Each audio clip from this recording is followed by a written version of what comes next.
नमस्कार मंडळी, अलकास किचनमध्ये तुमचं स्वागत आहे। तर आज मी तुम्हाला अगदी साध्या सिंपल पद्धतीमध्ये बांगडा फ्राय कसा करायचा ते दाखवते। तर हे बांगडे मी साफ करून स्वच्छ धुवून घेतलेले आहे 2-3 पाण्याने।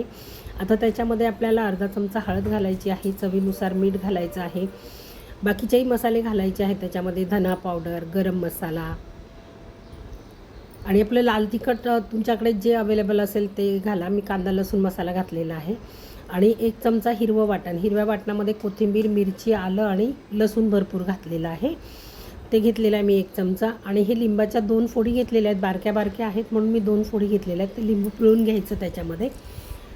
आणि हे मसाले जे आपण आता घातलेले आहेत हे सगळे व्यवस्थित आपल्याला बांगड्याला लावून घ्यायचे आहेत। मध्ये जे चिरा आहेत त्याच्यामध्येही भरायचा आहे हा मसाला।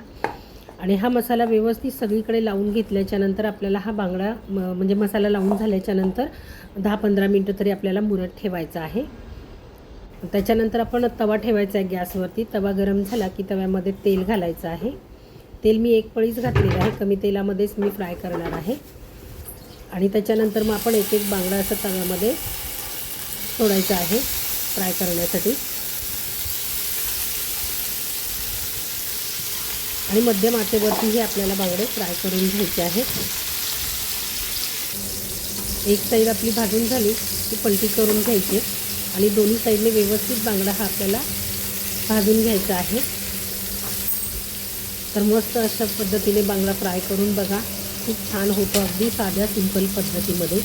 तर मंडळी, हा व्हिडिओ तुम्हाला कसा वाटला ते नक्की मला कमेंटमध्ये सांगा। व्हिडिओला लाईक करा, शेअर करा, सबस्क्राईब करा। व्हिडिओ संपूर्ण पाहिल्याबद्दल धन्यवाद।